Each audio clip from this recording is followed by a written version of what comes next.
Assalamualaikum warahmatullahi wabarakatuh. Kami dari kelompok 3 ingin mempresentasikan laporan studi kelayakan bisnis pabrik pengolahan kedelai Vigenku. Nama saya Kurnia Syahlan dengan NIM 1810-2008. Perkenalkan, nama saya Nufrita Wulandari, NIM 18102007. Perkenalkan, nama saya Razira Jasa dengan NIM 1810-2009. Perkenalkan, nama saya Farhana Febriani dengan NIM 18102010. Pertama-tama di sini ada aspek pasar. Dari A, bentuk pasar. Bentuk pasar yang akan kami masuki ialah pasar monopolistik. Kenapa pasar monopolistik? Karena usaha macam-macam olahan kedelai ini dapat dijalankan oleh berbagai pihak selagi mereka mampu dengan produk yang sama. Lalu yang B, jumlah permintaan pasar. Di sini kita mempunyai 4 produk, yaitu tahu dan tempe, stik dan daging burger. Kita asumsikan tahu dan tempe terlebih dahulu. Bisa dilihat di sini diketahui jumlah pabrik olahan kedelai, tahu dan tempe di Jawa Barat ada 27. Dan jumlah pembeli olahan kedelai, tahu dan tempe di pabrik per hari ada 50 distributor. Lalu jumlah rata-rata yang dibeli setiap distributor itu ada 50 box. Satu box berisi 50 pack. Kemudian jumlah pembeli di pasar per tahun ada 50 distributor dikali 360 hari, yaitu 18.000 distributor per tahun. Kemudian harga pasarnya kita 6.000 per harga pack. Sedangkan harga per box tinggal 6.000 dikali 50 sama dengan 300.000. Lalu jumlah yang dibeli rata-rata setiap distributor per tahun ada 18.000 box. Berdasarkan data yang diperoleh, kita dapat mengetahui berapa jumlah permintaan pasar selama 1 tahun dengan menggunakan rumus, yaitu Q sama dengan N kali P kali Q, di mana N ini adalah jumlah pembeli di pasar, lalu P harga per box untuk tahu dan tempe, sedangkan Q jumlah yang dibeli rata-rata setiap distributor per tahun. Bisa dilihat perhitungannya seperti di atas. Sedangkan untuk asumsi stik dan daging burger, di sini diketahui jumlah pabrik olahan kedelai, stik dan daging burger di Jawa Barat itu 0 atau belum ada. Lalu jumlah pembeli olahan kedelai, stik dan daging burger di pabrik per hari ada 50 distributor.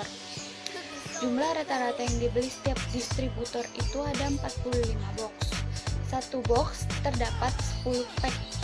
Jumlah pembeli di pasar per tahun yaitu 50 distributor dikali 360 hari ada 18.000 distributor.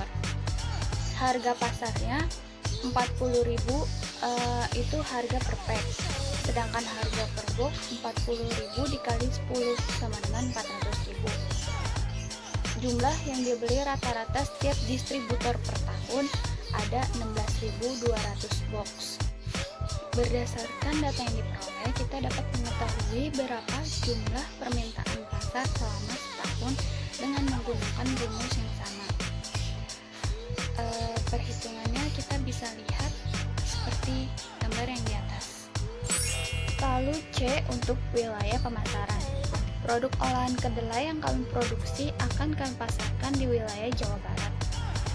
Namun untuk produk daging burger dan stik juga akan kami lakukan pemasaran keluar provinsi. Dan D, kondisi persaingan. Kami mencari data pesaing atau perusahaan yang bergerak di bidang pengolahan kedelai melalui website camperin.go.id.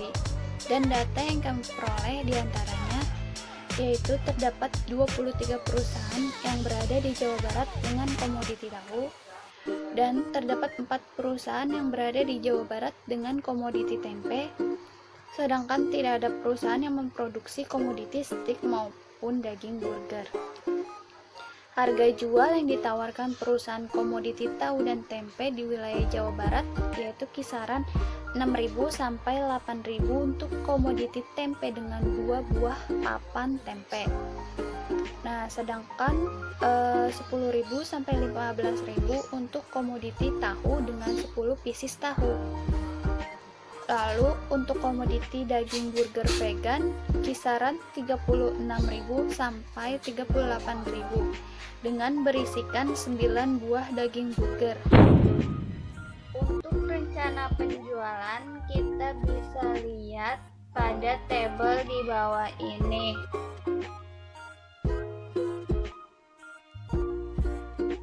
Model kekuatan persaingan Porter.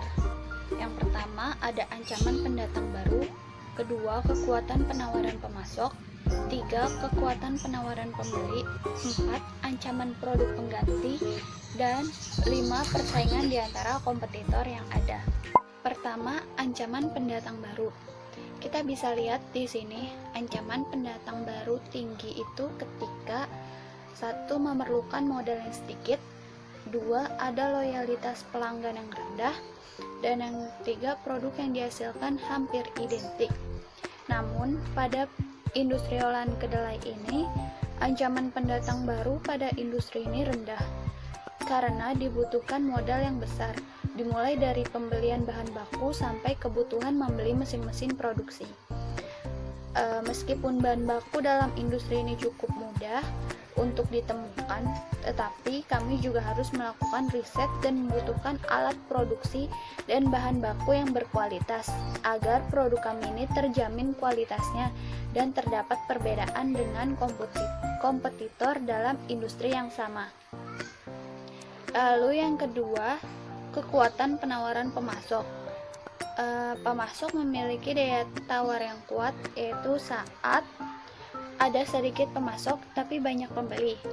Terdapat sedikit bahan baku pengganti, biaya pengganti bahan baku sangat tinggi, dan pemasok memiliki sumber daya yang langka.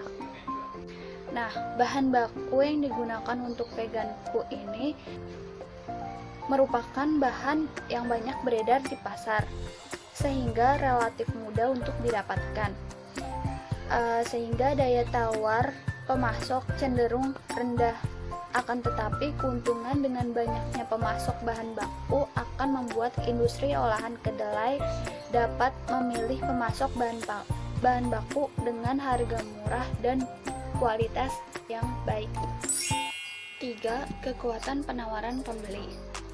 Pembeli memberikan daya tawar yang kuat, yaitu saat membeli dalam jumlah banyak atau grosir, hanya sedikit pembeli yang ada dan adanya produk yang sama. Terdapat faktor yang mempengaruhi kekuatan pembeli untuk produk olahan kedelai, antara lain yaitu switching cost yang rendah, mengingat harga yang ditawarkan antara produk olahan kedelai kami dengan pesaing tidak jauh berbeda, sehingga kemungkinan pembeli untuk berpindah ke tempat membeli tersebut itu besar. Konsumen juga akan mengutamakan kualitas dari produk yang dibeli. Dan yang keempat, ancaman produk pengganti. Produk pengganti muncul dalam bentuk berbeda, tetapi dapat memuaskan kebutuhan yang sama dari produk lain. Kekuatan ini sangat mengancam ketika pembeli dapat dengan mudah menemukan produk pengganti dengan harga yang menarik atau kualitas yang lebih baik, dan pembeli dapat beralih dari satu produk ke produk yang lain dengan sedikit biaya. Kelima, persaingan di antara kompetitor yang ada. Persaingan antar pesaing sangat ketat, yaitu saat adanya pesaing dan pesaing memiliki kemampuan yang sama. Persaingan antar perusahaan dapat dilihat dari segi kualitas, kuantitas, kinerja perusahaan, dan pemasaran yang dilakukan. Namun, kami akan melakukan terjaganya kualitas produk, melihat peluang pasar untuk masyarakat vegan, yaitu target pasar kami, dan juga melakukan pemasaran ke masyarakat non-vegan, karena produk kami ini tidak menutup kemungkinan akan dikonsumsi oleh non-vegan. sekarang kita masuk ke aspek pemasaran, yaitu ada analisis segmentasi, target, dan posisi. Pertama, kita lihat segmentasi dari segmentasi geografi. Produk yang kami jual saat ini tersebar luas hanya di Jawa Barat. Namun kami juga melakukan pemasaran ke provinsi lain melalui pemasaran online. Akan tetapi untuk produk seperti tahu dan tempe ini kami tidak memasarkannya secara online karena kadaluarsanya yang cukup cepat, dan juga di daerah lain pasti masih banyak ditemukan penjual ataupun produsen tahu dan tempe. Kemudian dari segmentasi demografik, produk veganku ini dapat dikonsumsi oleh seluruh kalangan, mulai dari anak kecil, remaja, sampai hingga dewasa.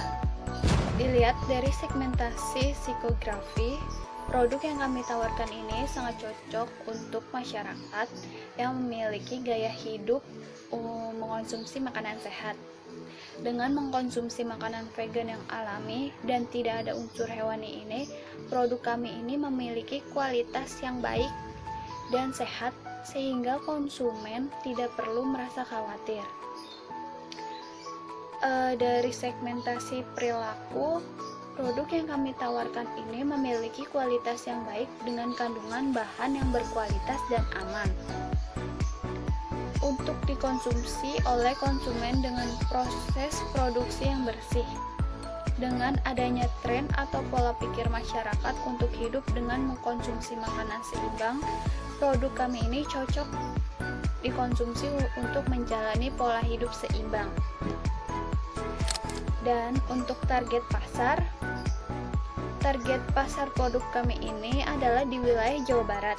Kami memfokuskan kepada masyarakat yang tidak mengkonsumsi daging dan hanya mengkonsumsi vegetarian. Tapi kita juga tidak menutup kemungkinan untuk masyarakat yang non-vegan juga dapat mengkonsumsinya. Sedangkan untuk sasaran pendistribusian dilakukan dengan cara online melalui media seperti blog, Instagram, Twitter, Facebook, dan media lainnya yang sering diakses oleh konsumen yang mencari informasi mengenai makanan vegan. Dan untuk positioning kami, yaitu veganku sebagai produk sehat dan enak. Positioning ini menjadi kesan veganku sebagai produk yang halal, sehat, dan enak, sehingga masyarakat beranggapan bahwa veganku ini menjamin kualitas gizi dan aman dengan mengandung bahan yang alami. Yang B, ada bauran pemasaran. Pertama, price atau harga. Walaupun produk kami ini dibuat dengan kualitas yang terbaik dan berbeda dengan pesaing, namun harga produk kami ini juga sangat murah dan terjangkau bagi semua kalangan masyarakat. Veganku ini selain dapat dibeli per pack juga dapat dibeli per box, yaitu satu box itu berisi 50 pack yang terdiri dari 30 pack tahu dan 20 pack tempe, dan satu box berisi 10 pack yang terdiri 5 pack daging burger dan 5 pack steak. Untuk per pack veganku ini dihargai dengan 6.000 untuk tahu maupun tempe. Sedangkan untuk steak dan daging burger itu harganya 40.000. Untuk per boxnya kami menjual dengan harga 300.000 untuk box tahu dan tempe, dan 400.000 untuk box daging burger dan steak. Dan yang kedua ada produk. Klasifikasi produk kami ini merupakan barang yang tidak tahan lama. Maksud yang tidak tahan lama di sini adalah untuk tahu dan tempe, karena hanya dapat bertahan selama 1 minggu. Sedangkan untuk steak dan daging burger ini bisa bertahan selama 4 bulan atau 1 tahun. Yang kemudian atribut produk. Atribut produk bertujuan agar konsumen ini dapat mengenal produk kami, dan kami melakukan strategi agar dapat diingat oleh konsumen. Seperti merek brand kami itu yaitu veganku. Kata vegan ini memiliki arti sebagai sasaran dari produk kami yang merupakan kaum vegetarian. Sedangkan label kami ini berisikan informasi berupa nama atau merek produk kami. Lalu ada bahan baku yang kami olah, bahan tambahan komposisi, informasi gizi, tanggal kadaluarsa, isi produk, dan keterangan legalitas seperti BPOM RI dan label halal dari MUI. Seperti ini logo dari produk kami. Untuk warna hijau yang dimaksudkan karena bahan baku produk kami ini berasal dari alam dan ditujukan untuk masyarakat vegan. Dan untuk cita rasa yang kami berikan kaya akan kualitas kedelai terbaik. Yang ketiga ada place atau tempat. Hal yang paling penting dalam industri olahan kedelai ini adalah tempat kami harus berlokasi jauh dari pemukiman masyarakat, agar limbah yang kami keluarkan ini tidak mengganggu penduduk yang ada di sekitar. Pabrik kami ini terletak di jalan raya besar di daerah Jawa Barat, di mana banyak sekali kendaraan yang melewati pabrik kami. Selain itu juga kami menata layout atau desain kios kami agar mampu menarik perhatian konsumen. Ruangan kios yang cukup luas dan lega. Selain itu kami juga memberikan warna yang nyaman dan pencahayaan yang cukup terang. Dan yang keempat, promosi. Kami menggunakan 4 sarana promosi, yaitu periklanan, promosi penjualan, publisitas, dan penjualan pribadi. Untuk periklanan, kami ini memanfaatkan pemasangan spanduk seperti di depan lokasi pabrik, di area kios, dan di beberapa titik jalan menuju lokasi pabrik kami. Lalu kami juga melakukan promosi melalui radio dan televisi. Kemudian kami juga melalui media sosial seperti Instagram, Twitter, maupun Facebook. Kami juga melakukan endorsement kepada influencer-influencer agar produk kami ini semakin dikenal. Sedangkan untuk promosi penjualan, yaitu kami melakukan dengan membuka booth saat ada acara seputar makanan atau event-event lainnya. Kami memberlakukan tester saat acara tersebut agar calon pelanggan kami ini tertarik untuk membeli produk kami. Dan untuk promosi publisitas yang kami jalankan yaitu dengan menjadi sponsor saat acara tertentu. Kemudian untuk rencana biaya pemasaran kita bisa lihat sendiri.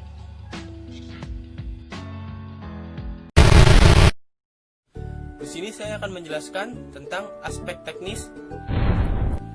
Aspek teknisnya itu terdiri dari identifikasi produk, proses produksi, bahan baku, utilitas atau fasilitas pendukung, dan rencana kualitas produksi. Di sini pertama saya akan menjelaskan tentang identifikasi produk. Jenis produk yang akan kami buat itu adalah tempe, tahu, stik, dan daging burger. Lalu kualitas produk untuk tempe kami itu adalah future durability. Lalu kapasitas produk dari tempe kami itu sebesar 20.000. Lalu di tahun 2020 itu 18.000. Lalu rencana di 2001 itu 20.000 dan rencana di 2022 itu 22.000. Lalu untuk jenis produk tahu itu memiliki kualitas produknya future durability dan memiliki kapasitas produk itu 20.000. Lalu di tahun 2020 itu 18.000. Lalu rencana di 2021 itu 20.000. Lalu rencana di 2022 itu 22.000. Lalu selanjutnya untuk jenis produk stick itu kami memiliki kualitas produk feature, durability, estetik, dan service ability. Untuk kapasitas produknya itu sebesar 18.000. Untuk tahun 2020 itu 16.200. Lalu rencana di 2021 itu 18.200. Lalu rencana di 2022 itu sekitar 20.200. Lalu selanjutnya itu untuk jenis produk daging burger memiliki kualitas produk yaitu durability dan estetik, dan memiliki kapasitas produk itu sekitar 18.000. Lalu di tahun 2020 itu memproduksi 16.200, dan rencana di 2021 itu sebesar 18.200. Lalu di rencana 2022 itu 20.200. Lalu selanjutnya saya akan menjelaskan tentang proses produksi. Arus proses produksi yang kami gunakan adalah proses produksi kontinu atau terus-menerus, di mana proses produksi barang atas dasar aliran produk dari satu operasi ke operasi berikutnya tanpa penumpukan di suatu titik dalam proses. Dalam proses produksi ini, terdapat pola atau urutan proses produksi yang pasti dan tidak berubah-ubah dari waktu ke waktu. Proses produksi dibagi menjadi sektor-sektor, sehingga waktu yang digunakan menjadi lebih efisien dan produktivitas pun meningkat. Proses produksi kami merupakan proses produksi mekanis, yaitu proses produksi yang terdiri dari input, pengelolaan, dan output. Input terdiri dari faktor produksi, yaitu bahan baku, modal, tenaga kerja, dan teknologi. Sedangkan outputnya yaitu hasil akhir dari proses produksi. Input dari kami yaitu tentu saja kedelai dan bahan pendukung lainnya, agar nanti mendapat output menjadi steak, daging, burger, tahu, dan tempe. Selain itu, kami juga menerapkan proses automatic, di mana menggunakan teknologi dalam proses pengolahan bahan baku sampai ke tahap akhir. Kami menggunakan teknologi yang tinggi, di mana menggunakan sedikit campur tangan manusia dalam alur produksi. Barang semakin canggih teknologi yang kami gunakan, maka semakin banyak keuntungan yang akan kami dapat. Lalu selanjutnya saya akan menjelaskan bahan baku. Jenis bahan baku yang kami gunakan itu adalah kedelai, cuka makanan, jamur tiram, dan tepung gandum. Untuk jenis bahan baku kedelai, itu sumbernya dari kedelai UD Cahaya Mahkota. Lalu kebutuhan per unit produknya itu sekitar 8.000 kg. Lalu harga per unitnya itu sekitar 6.500 per kilogram. Lalu dengan jumlah 52 juta rupiah.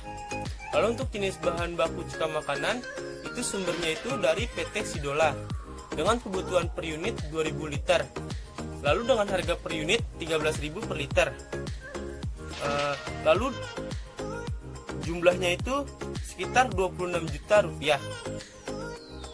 Selanjutnya jenis bahan baku jamur tiram. Sumbernya itu dari Pondok Jamur. Kebutuhan per unit produknya itu sekitar 2000 kg dengan harga per unit 7.500 per kilogram. Lalu jumlahnya itu totalnya itu sekitar 15 juta rupiah. Lalu selanjutnya itu jenis bahan baku tepung gandum. Sumbernya itu dari tepung gandum Bogasari. Kebutuhan per unit produknya itu sekitar 2000 kg dengan harga per unit 20.100 per kilogram. Selanjutnya totalnya itu sekitar 40.200.000 rupiah. Selanjutnya mesin dan material handling.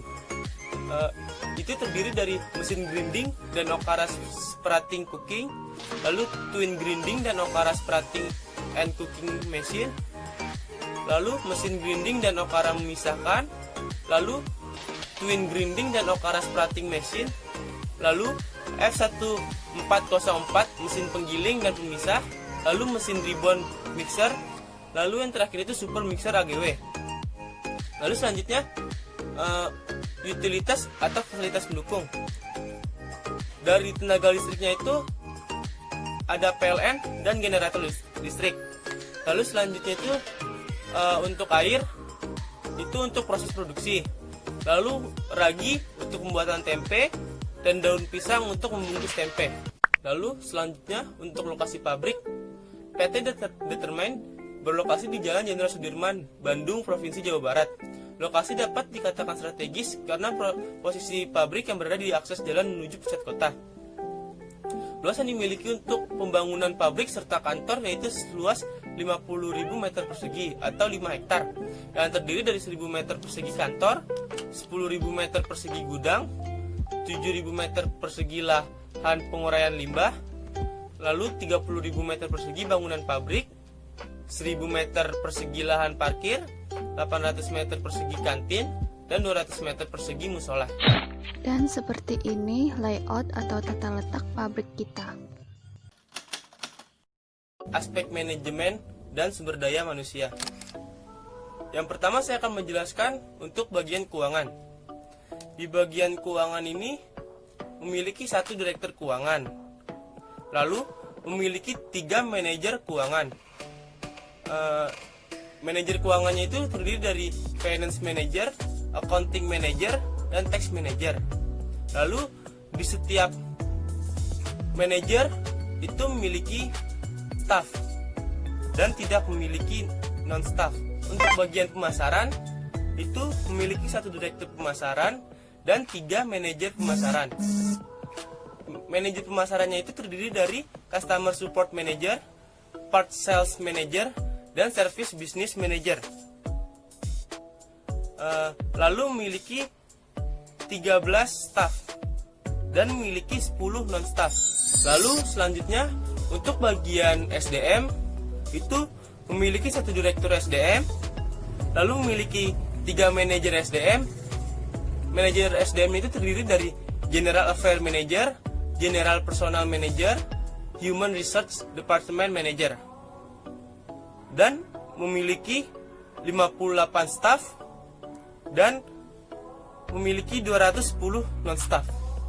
Untuk bagian operasional itu memiliki 1 direktur operasional dan memiliki 10 manajer. Manajernya itu terdiri dari QA manager, QC manager, part inventory manager, warehouse 1 manager, warehouse 2 manager, PDC manager, plan manuf 1 manager, plan manuf 2 manager, PPB manager, dan production manager, dan memiliki 20 staff dan 200 non-staff. Kemudian aspek sumber daya manusia di tabel ini berdasarkan fungsi tingkat jabatan kita bisa lihat bersama-sama. Lalu perencanaan sumber daya manusia berdasarkan fungsi tingkat pendidikan. Dan kemudian pada tabel ini untuk perencanaan pelatihan atau pengembangan. Lalu selanjutnya perkiraan biaya sumber daya manusia berdasarkan tingkat pekerjaannya. Itu tuh terdiri dari biaya rekrutmen, gaji, tunjangan hari raya, dan biaya training. Untuk biaya rekrutmen, untuk direktur itu sekitar 1 juta, untuk manajer 1 juta, untuk staf 1.500.000, dan untuk non-staff 2 juta. Dengan total uang itu sekitar 5.500.000. Lalu untuk gaji, untuk bagian direktur 8 juta, untuk manajer 5 juta, untuk staf 3 juta, dan untuk non-staff 2 juta. Dengan jumlah uang sekitar 18 juta. Lalu selanjutnya untuk tunjangan hari raya, untuk bagian direktur sekitar 2 juta, untuk manajer 1.500.000, untuk staf 1 juta, dan non-staff 500. Dengan jumlah uang sekitar 5 juta. Lalu selanjutnya untuk biaya training, untuk bagian direktur itu 2.500.000, untuk manajer 3 juta, untuk staf 5 juta, dan untuk non-staff 8.300.000. Dengan total yang dikeluarkan sekitar untuk bagian biaya training itu sekitar 18.800.000. Untuk dari keseluruhan biaya SDM itu sekitar totalnya itu 47.300.000 rupiah. Selanjutnya saya akan menjelaskan tentang aspek hukum. Untuk anggaran dasar, bab 1, nama, waktu, dan tempat kedudukan. Pasal 1. Yang pertama, perseroan terbatas ini bernama PT Determine, berkedudukan di Bandung, Jawa Barat, yang bergerak di bidang konsumsi. Yang kedua, perseroan dapat membuka cabang dan atau kantor perwakilan di tempat kedudukan perseroan dan tempat lain, di dalam dan atau di luar wilayah Republik Indonesia sebagaimana ditetapkan oleh direksi. Pasal 2. PT Determine resmi didirikan pada tanggal 1 Januari 2020 di Bandung, Jawa Barat untuk jangka waktu tidak terbatas. Lalu untuk maksud dan tujuan serta kegiatan usaha. Pasal 3. Pengurus dan sekretariat PT Determine berkedudukan di wilayah Bandung. Bab 2. Azas, sifat, dan kedaulatan. Pasal 4. PT Determine didirikan berdasarkan Pancasila dan Undang-Undang Dasar 1945. Pasal 5. PT Determine adalah sebuah perseroan pada umumnya yang bersifat terbuka dan independen. Pasal 6. PT Determine ada di tangan anggota dan dilaksanakan sepenuhnya oleh RUPS. Bab 3. Tujuan, fungsi, dan tugas pokok. Pasal 7. 1. Maksud dan tujuan dari perseroan ini ialah berusaha dalam bidang konsumsi, baik dalam produksi maupun pelayanan. 2. Untuk mencapai maksud dan tujuan tersebut, di atas perseroan dapat melaksanakan kegiatan usaha sebagai berikut. Yang pertama, membuat dan memproduksi olahan kedelai yang berkualitas tinggi, melakukan inovasi terhadap jenis olahan kedelai terkhusus untuk masyarakat vegan. Yang ketiga, sistem pelayanan yang ramah dan juga menjual melalui distributor maupun menjual secara langsung melalui outlet khusus perusahaan. Pasal 8. PT Determine sebagai perseroan yang berupa pabrik olahan kedelai yang memberikan kepuasan kepada pelanggan karena bahan berkualitas yang kami olah.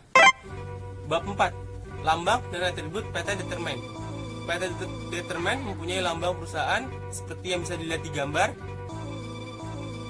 Makna lambang perusahaannya itu yang pertama, lambang daun dan warna hijau berarti produk kita itu berasal dari tumbuhan.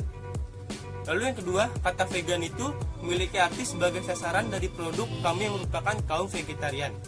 Lalu yang ketiga, filosofi dari nama perusahaan kami, yaitu determine diambil dari bahasa Inggris yang berarti menentukan.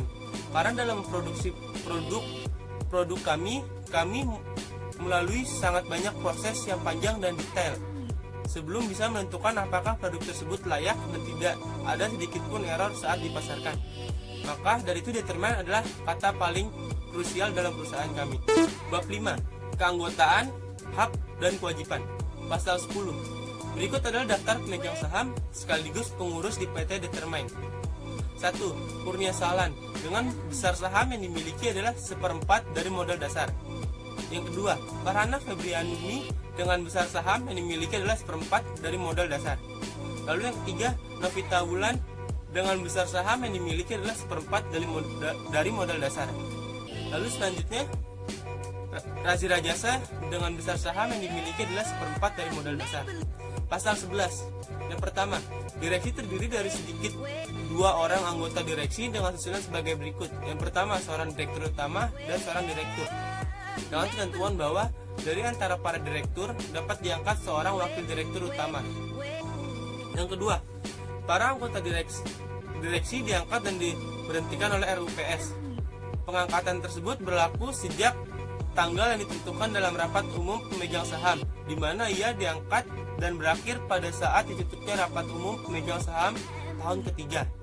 Setelah tanggal pengangkatan, dengan mengindahkan ketentuan dalam ketentuan peraturan perundang-undangan, termasuk ketentuan peraturan perundang-undangan di bidang pasar modal serta ketentuan lain dalam anggaran dasar ini. Lalu yang ketiga, anggota direksi yang masa jabatannya telah berakhir dapat diangkat kembali dengan mengindahkan ketentuan sebagaimana dimaksud pada ayat 2 pasal ini.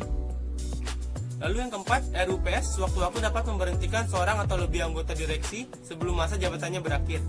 Pemberhentian demikian berlaku sejak penutupan rapat tersebut, kecuali bila tanggal pemberhentian yang lain.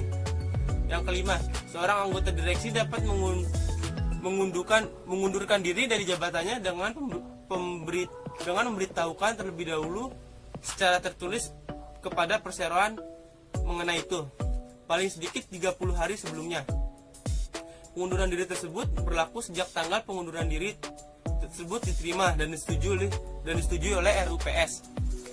Lalu yang keenam, masa jabatan anggota direksi dengan sendirinya berakhir apabila anggota direksi tersebut yang pertama dinyatakan valid atau ditaruh di bawah pengampunan berdasarkan suatu keputusan pengadilan.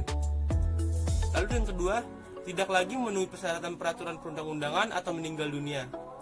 Lalu selanjutnya, Yang ketiga, diberhentikan berdasarkan keputusan rapat umum pemegang saham. Lalu selanjutnya, yang keempat, mengundurkan diri bagaimana ditetapkan dalam ayat 5 pasal ini. Bab 6, modal dan saham. Pasal 11. Yang pertama, modal dasar perseroan berjumlah 48 miliar rupiah. Yang kedua, dalam hal modal dasar ditingkatkan, maka setiap keputusan untuk mengeluarkan saham lebih lanjut harus disetujui oleh RUPS dengan tidak mengurangi ketentuan dalam anggaran dasar ini dan ketentuan peraturan perundang-undangan yang berlaku, termasuk peraturan perundang-undangan dalam bidang pasar modal. Lalu selanjutnya pasal 12. Yang pertama, direksi wajib mengadakan dan menyimpan daftar pemegang saham tempat kedudukan perseroan. Yang kedua, semua dan setiap saham yang dikeluarkan oleh perseroan adalah saham atas nama. Legalitas usaha. Dalam menjalankan usaha, kami PT Determine memiliki perizinan sebagai berikut. Yang pertama, itu izin domisili. Yang kedua, sertifikat tanah, hak milik. Lalu yang ketiga itu surat izin usaha. Yang keempat, tanda daftar perusahaan. Yang kelima, NPWP. Yang keenam, BPOM. Yang ketujuh, halal MUI. Terus selanjutnya, perjanjian kredit.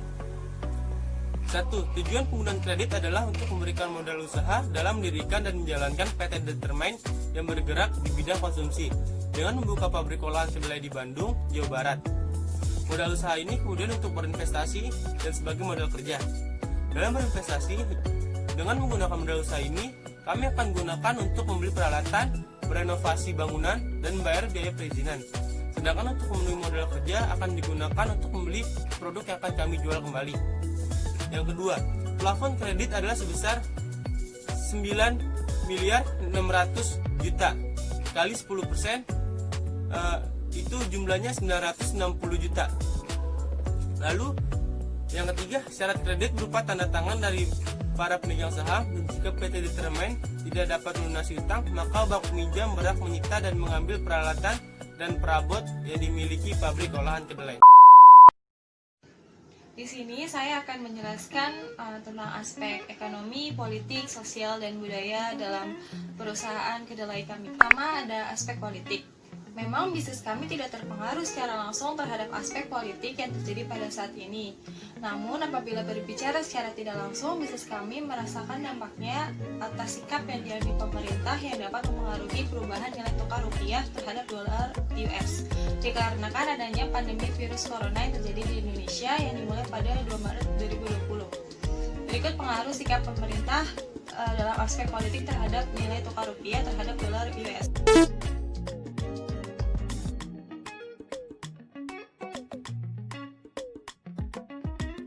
Lalu dilanjut dengan aspek ekonomi. Pertama ada pertumbuhan ekonomi. Dari pabrik kami memberikan peluang untuk meningkatkan pendapatan bagi pemerintah, akan memberikan pemasukan berupa pendapatan baik bagi pemerintah pusat maupun pemerintah daerah. Lalu tentunya perusahaan kami memberikan lapangan pekerjaan baru dan meningkatkan nilai mutu sumber daya lokal. Lalu ada daya beli masyarakat. Berdasarkan analisa pasar untuk daya beli masyarakat yang telah kami lakukan, bahwa masyarakat Jawa Barat memiliki daya beli yang cukup tinggi, sehingga kami yakin bahwa produk yang akan kami buat banyak diminati dan diterima oleh masyarakat. Lalu ada aspek sosial. Yang pertama, menyerap tenaga kerja atau mengurangi pengangguran.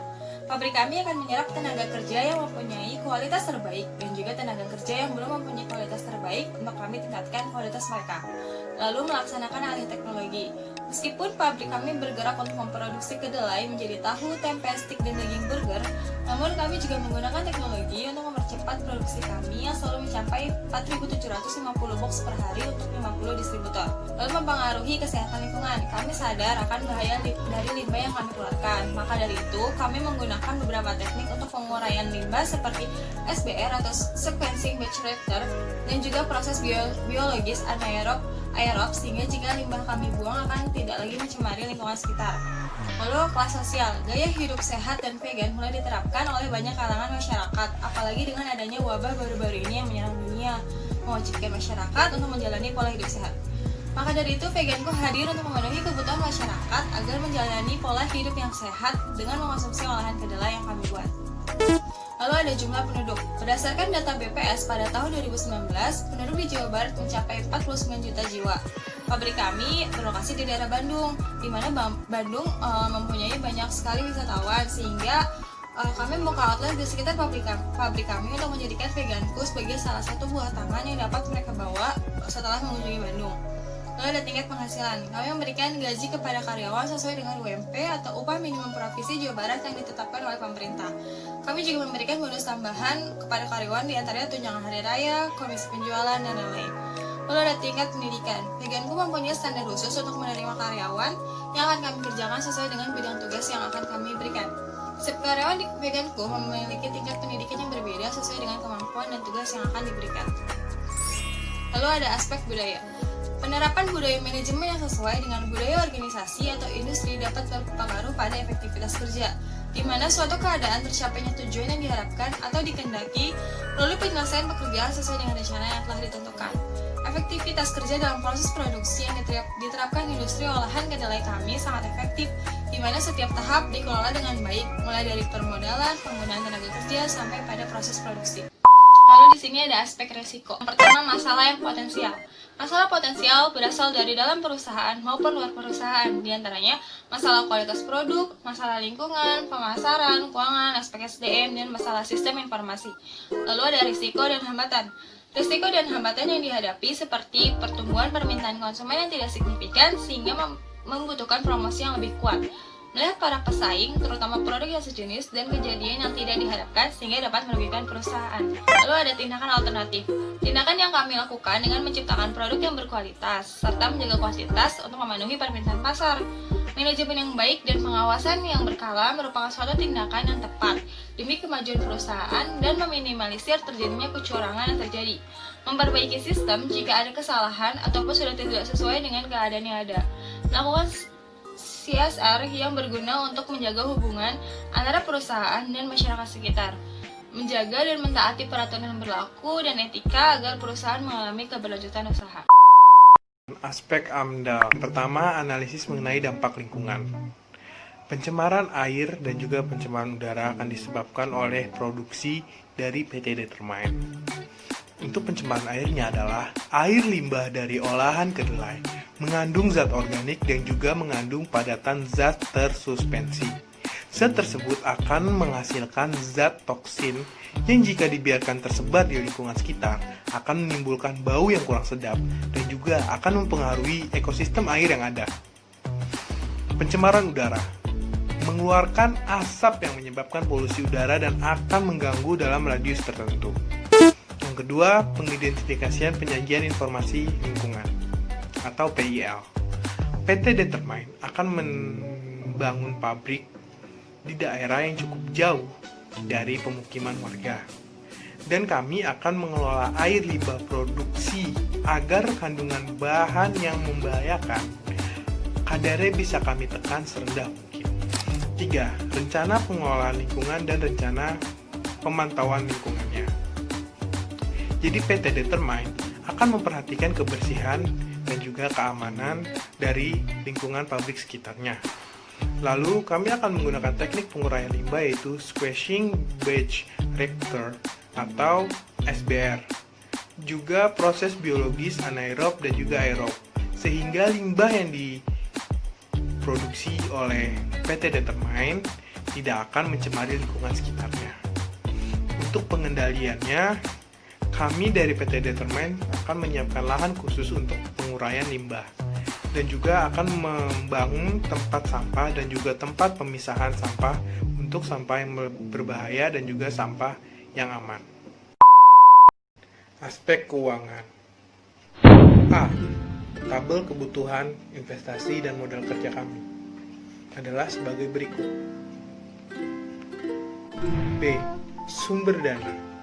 Untuk memenuhi kebutuhan akan modal usaha ini, maka usaha ini menggunakan modal sebesar 38.400.000.000 dari modal sendiri dengan dividen 11% dan juga akan meminjam modal dari bank sebesar 9.600.000.000 dengan bunga 12%. dan dana tersebut akan dialokasikan untuk memenuhi seluruh kebutuhan dana dan semua kegiatan. Dengan tarif pajak asumsi sebesar 22%. Biaya modal rata-rata kami terhitung sebesar 10,67% atau dibulatkan menjadi 11%. Berikutnya ada angsuran peminjaman. Jumlah pinjaman sebesar 9.600 juta dengan bunga per tahun 12% dan angsuran selama 5 tahun dengan angsuran pokok sebesar 1.920 juta per tahun. Berikut adalah tabel angsurannya. Berikutnya untuk terminal value. Bisa dilihat di tabel penyusutan, nilai pada akhir tahun kelima atau nilai sisa pada akhir tahun kelima sebesar 6.400 juta untuk bangunan, 5.250 juta untuk mesin, dan juga 1.500 juta untuk aktiva tetap lain-lain. Totalnya adalah 13.150 juta, dan itu akan menjadi terminal value untuk menambah proyeksi arus kas tahun kelima. Berikutnya C, pendapatan dan biaya. Yang pertama ada rencana penjualan. Rencana penjualan kami di tahun pertama untuk produk tahu dan tempe akan menjual sebanyak 18.000 box. Dengan masing-masing tahu dan tempe, harga produknya yaitu 300.000 per box.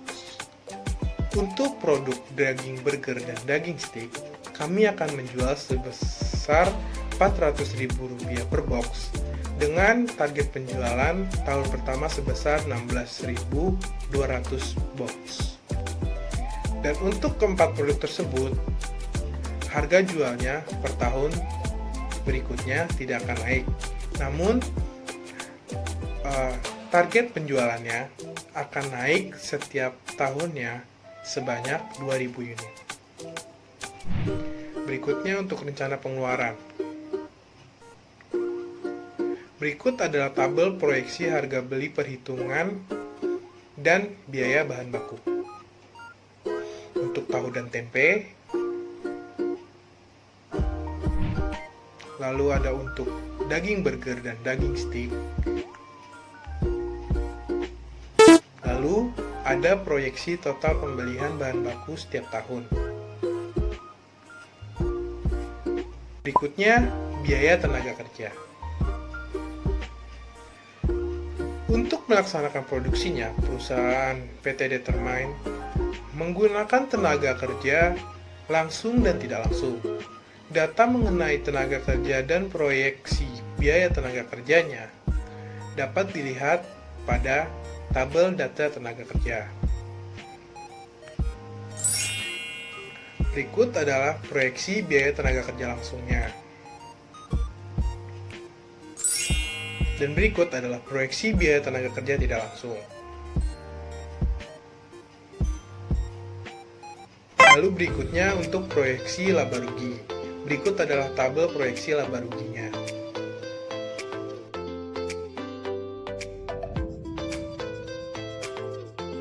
Setelah berhasil menemukan ending after tax atau EAT-nya, kita harus mencari proyeksi arus kasnya. Proyeksi arus kasnya ada di baris proceed pada tabel proyeksi laba ruginya. Untuk mencari proyeksi arus kas dibutuhkan EAT, penyusutan, bunga, dan terminal value. Cara menghitungnya adalah ending after tax ditambah penyusutan ditambah bunga 1 min T atau bunga dikali 1 dikurang 0,22 lalu ditambah terminal value pada proyeksi arus kas tahun kelima. Setelah dilakukan penjumlahan, barulah didapatkan hasilnya yang akan dinamakan proyeksi arus kas. Kenapa kami harus mencari proyeksi arus kas ini? Karena layak atau tidaknya sebuah proyek ditentukan dari beberapa kriteria, yaitu ada payback period, net present value, IRR, dan juga profitability index. Kriteria pertama yaitu menggunakan payback period. Dan berikut adalah tabelnya. Bisa dilihat, payback selama 3 tahun berhasil mengumpulkan 42 miliar 256 juta 185 ribu rupiah. Lalu dibutuhkan 3 bulan 7 hari berdasarkan perhitungan payback periodnya. Jadi paybacknya adalah 3 tahun 3 bulan 7 hari. Oleh karena perusahaan menetapkan umur ekonomi selama 5 tahun, maka dari sisi payback periodnya dikatakan layak. Berikutnya melalui kriteria Net Present Value atau NPV. Dengan PVIV sebesar 11%, maka didapatkan present value sebesar 58 miliar 230 juta 996.127 rupiah dengan investasi sebesar 48 miliar. Karena NPV-nya atau net present value-nya sebesar 10 miliar 230 juta 996.127 rupiah itu positif. Oleh karena itu, maka kriteria dari NPV proyek ini dikatakan layak. Berikutnya melalui IRR. Karena IRR adalah membandingkan rate 1 dan juga rate 2, NPV 1 dan NPV 2, maka kami harus mencari perbandingan dari 11% dan tadi. Karena 11% didapatkan NPV itu positif, maka kami harus mencari persentase yang lebih besar untuk mendapatkan NPV yang negatif. Setelah didapatkan, maka barulah bisa dihitung ke dalam rumusnya. Oleh karena IRR-nya sebesar 18,63%, maka IRR lebih tinggi dari cost of capital-nya, yaitu 11%. Maka menurut kriteria NPV, proyek ini dikatakan layak. Lalu melalui kriteria yang terakhir, yaitu Profitability Index. Pemakaian metode PI dapat dihitung dengan proses membandingkan antara PV kas masuk dan PV kas keluar, yang dimana PV kas masuk sebesar 58 miliar 230 juta 996.127 ini berdasarkan NPV-nya. Lalu PV atau present value kas keluar sebesar 48 miliar. Setelah dibagi, didapatkanlah hasil sebesar 1,213. Oleh karena nilai profitability index-nya lebih besar dari 1, maka menurut kriteria metode ini, investasi untuk proyek ini dikatakan layak. Kesimpulan dari hasil analisis semua aspek, usaha pengelolaan kedelai Vigenco ini melihat payback period yang hanya membutuhkan 3 tahun, 3 bulan, dan 7 hari, dan dari hasil NPV yaitu positif 10 miliar 230 juta 996.127 rupiah, yang berarti nilai NPV-nya positif, dan mengartikan bahwa perusahaan layak untuk dijalankan. Usaha ini akan lebih baik ketika ada dukungan dari beberapa kebijakan pemerintah dan kesadaran masyarakat untuk mengonsumsi makanan yang sehat dan menjaga pola hidup yang seimbang. Terima kasih. Wassalamualaikum warahmatullahi wabarakatuh.